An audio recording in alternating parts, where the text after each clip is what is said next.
So this is weird too, right? Like, why would I wear all of these at once? So these some Sundays I'll go out to a kid and I'll hold 3 or 4 stoles and I'll say, which ribbon should I wear today? It looks like a ribbon, but they're called stoles, spelled just like you stole something. The point of this, when a pastor puts on a stole, the idea is that I am yoking myself to your stuff. This is a symbol that we together, a yoke, like with two horses or oxen, or probably very few of you have ever put a yoke on an animal, but the idea you get is that we work together to pull something. When I put this on, that is a symbol that we are in it together, that I share with your joys and your griefs, your questions and your chaos. I don't remember it every Sunday. This Sunday specifically, I was running around a lot. Was I running around a lot? Andy came in and he said, Ken's over here, you got to come meet him. I was like, I got to do it. I was very busy. And so some Sundays I forget to pray when I put this on. But the idea is, and the symbol is, that we are doing life together. We are carrying each other's burdens. But each stole is different. So what do they each mean? This stole on the outside right now, I think just about every pastor has a Latin American stole. It's kind of a normal thing for us. I received this before I was an ordained minister.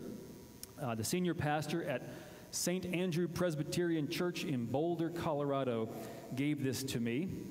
I was their director of Christian education, which meant that I got to hang out with the teenagers and the children. I had a long ponytail and a ridiculous beard. I don't know why anyone trusted me to hang out with teenagers, but it was a great gig. And so once in a while I would preach, after Christmas and Easter. That's when the youth pastor gets to preach usually.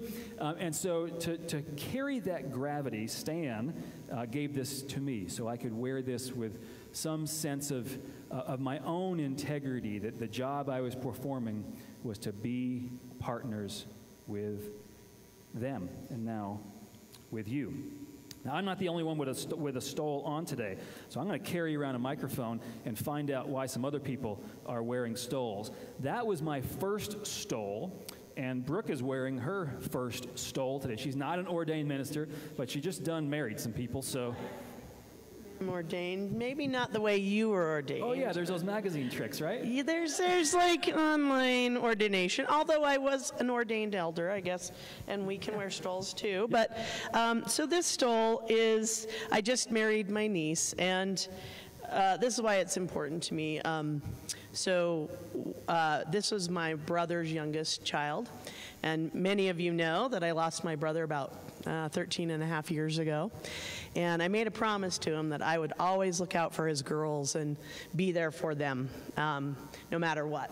So they asked me to officiate their wedding, my niece and her now husband. And so I got to do that. And when my brother passed away, we released live butterflies at his funeral. And so butterflies have been very important in his 2 daughters' lives. And so his youngest that got married, her theme was kind of a lifetime of butterflies. And so on this side, the sun, everybody thinks I'm celebrating the eclipse, which was also wonderful. But on this side is a sunflower that also goes into butterflies. So that was represented there. And then, but they, like the sun and the moon, have also been kind of thematic in their lives. So that's how we ended up with this stole. And it was just a little different. She had kind of a non-religious ceremony, not a lot of that, but it just kind of signified that I was doing this honorable thing for them, and I was so honored to do it. So that's the meaning for me. Brilliant.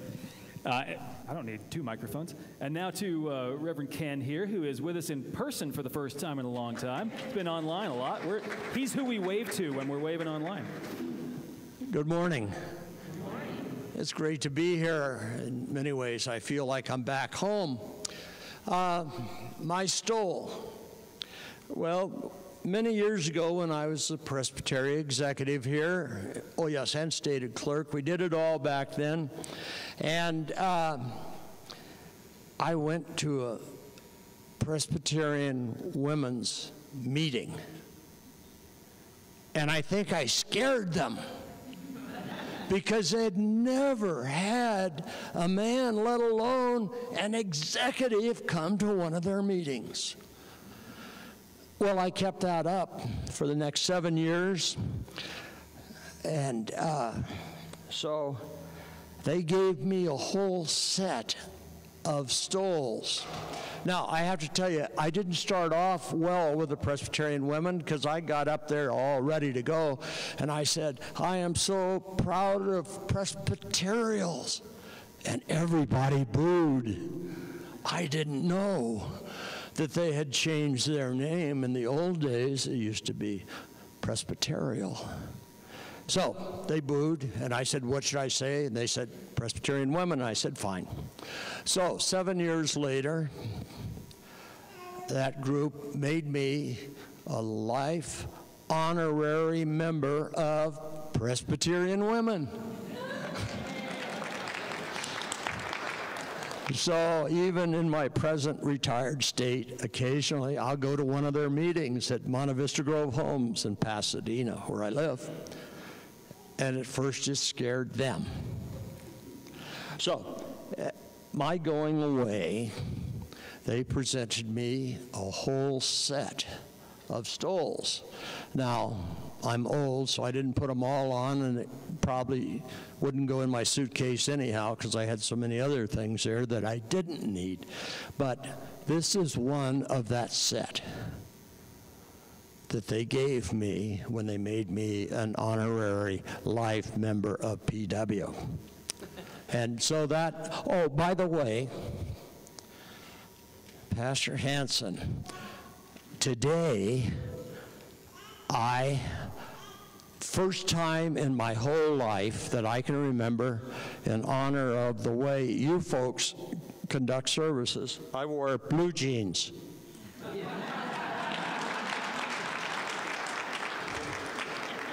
How could I dare appear without a suit and tie? And then, just to make you feel happy, I didn't wear any socks. I got that from Tom Manson, or Moses, one of the two, the no socks thing. Okay, Reverend Kathy. Okay, thank you. Yeah, so hello, I'm Kathy Schreiber, and I work as a hospital chaplain, currently up at the University of Utah Hospital.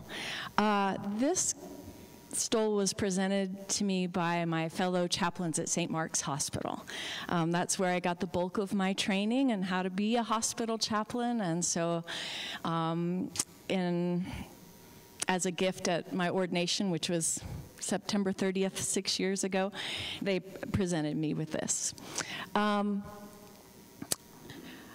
When I wear the stole, it's usually at bedside when a family has requested prayer. Prayer for healing, usually, but also if it's an end-of-life situation. And so when I put this on, and I don't do it that often, but when I do, I see it as a reminder that we are not alone in this life. The holy is with us. And I think when families see this also, they are reminded of that, the symbol that God is with us every moment of our lives. God knits us in the womb. God is with us through every moment of our lives. God is with us at our final breath. And so it's quite meaningful to be able to wear this stole, and also to remember all my fellow chaplains who have helped me learn and grow. Yeah, that's it. Never Alone will come up a little later in the service, too. Okay, let's see another chaplain. Reverend Mike. Thank you, Michael Klang. I too work as a chaplain up in Ogden Regional, and I too, like Hanson, have a Latin American. I got this from my brother-in-law and his husband, and so there's a real connection with that, so it's one of my favorites. But the one that I'm wearing today was, I felt a call to ministry back in 2007, and we were living in Richmond, Virginia, and the church there was kind of cool because they got to actually train me and ordain me. So when I was ordained in 2013, this was the stole they presented to me. And on the back of this church, back when it was put together in the 60s, it was a union church between the United Methodist Church and the U.S.A. They had this big quilt in the back, and they actually took remnants of that quilt and made this stole. So it's a real connection to all of those people who kind of pushed and prodded and encouraged me along the way. And it's got all the liturgical colors and the U.S.A. symbol here, which I know everybody understands now, I guess, from last week. So what this means. So anyway, so I just feel a real connection with this. So. And Reverend Andy. Mine has a name, and the name is part of the story of why it's important too. It's called a Sarajevo Phoenix. If you remember anything about Sarajevo in Bosnia-Herzegovina, it was the site of the Winter Olympics in '84, and in the early '90s, it was the epicenter, if you will, of a civil war in the Balkans, which basically demolished the city. In the aftermath of that civil war, Muslim women and Christian women got together and started making these to rebuild their economy and their way of life. If you've noticed, when I serve communion here, usually this is quite often the stole I wear, because it has some underpinnings, for me at least, of the great mystery of faith, as they say it in the great prayer of communion when you get really liturgical. Christ has died, Christ is risen, and Christ will come again. So that's the story of the Sarajevo Phoenix. Brilliant.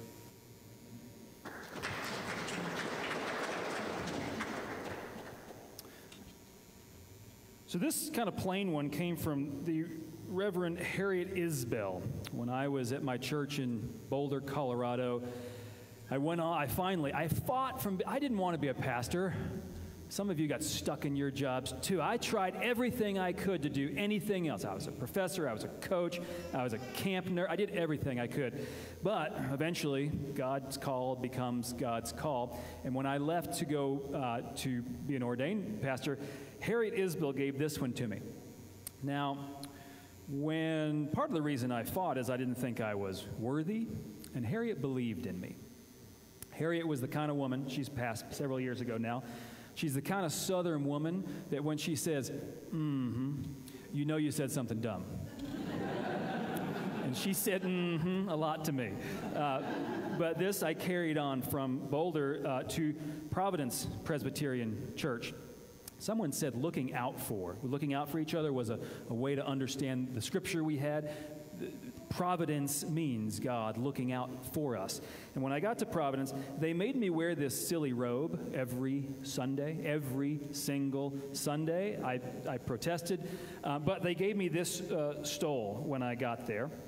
It has the elements of communion. It's simple, but this is typically what I wear during communion because it reminds me of the sacredness. When you become ordained in all ordinations, there's a celebration and a prayer, and sometimes the other ordained people come around you. When you become ordained as a pastor before COVID, you kind of kneel down, and like 20 other people come and surround you in this cave. And people told me to be prepared for the feeling of weight and sacredness.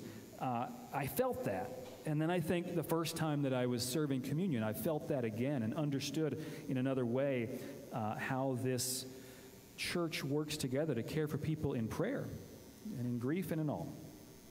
Later in that church, one of my teenagers there, his name was Eric Lipka.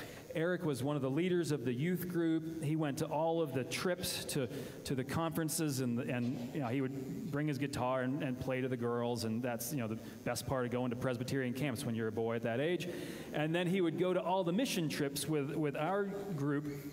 He went to Haiti with us his senior year of high school, and he did such great work there, kind of being a young leader. And so, because of that, he did not go straight to college. He took a year with the Presbyterian Young Adult Volunteers. That is sort of Presbyterian Peace Corps. It was a gap year where he went to New Orleans, and he helped volunteers to build homes after the many disasters they've had. He turned that into a college ministry he majored in international aid and development, and then went on to do a master's degree in that, and that's what he currently does. During some of those projects, he went to Kenya. This is not technically a stole, this is a kente. And many of us are familiar with tartans and how each weaving of a tartan might represent a family. Each weaving has a meaning to Kenyans, and this one he got from me specific, and it means grace. Many years later, here we are at Community of Grace. When I left Charlotte and went to Nederland, Colorado, up in the mountains at Nederland Community Presbyterian Church, and I was installed there, they gave me this stole. It was an accident, actually. There was a woman visiting. She's a Presbyterian peacemaker from Pakistan, and she just happened to be in the region, and she thought she'd come up there with Stan, who gave me the South American stole. She didn't know how much I had cared about Pakistan. When I was an undergrad, Benazir Bhutto, I was at her alma mater. Benazir Bhutto was the prime minister of Pakistan. Her father had been the prime minister of Pakistan. He was assassinated. She was exiled from the country when the leadership changed, and she came at that time to do a lecture series at Oxford. I went in there, and I would say that I don't believe a lot of floofy spiritual stuff. Like, I don't believe that people's souls have a color or they glow. I mean, that's except for like her and maybe two other people. 3 times in my life, I've been in a room, and there's just someone in the room whose charisma carries through so much, and you know you want to pay attention to every word they say. Every single word. And Benazir Bhutto was one of those people. So I started paying attention to Pakistan. I was offered a job to go run an orphanage there when I was like 21 years old. And I loved the idea, but I was a chicken, so I didn't do it. A few years later, I applied for a job to teach at a private high school there, and I got that job, but I was a chicken, so I didn't go. But for years, I've always thought of Pakistan as the one place in the world where it has a very strong Presbyterian influence. We run a lot of schools there. We do a lot of mission there. It's also this hotbed for world violence and a key, it could be a key for world peace. For so much of my life, it has been a key for world peace. Where else could those two fit in the same place? And so this stole is a reminder for me of the opportunity that we all have in every day to take small steps that have a great influence. Imagine the small things you do with your family that can heal long wounds.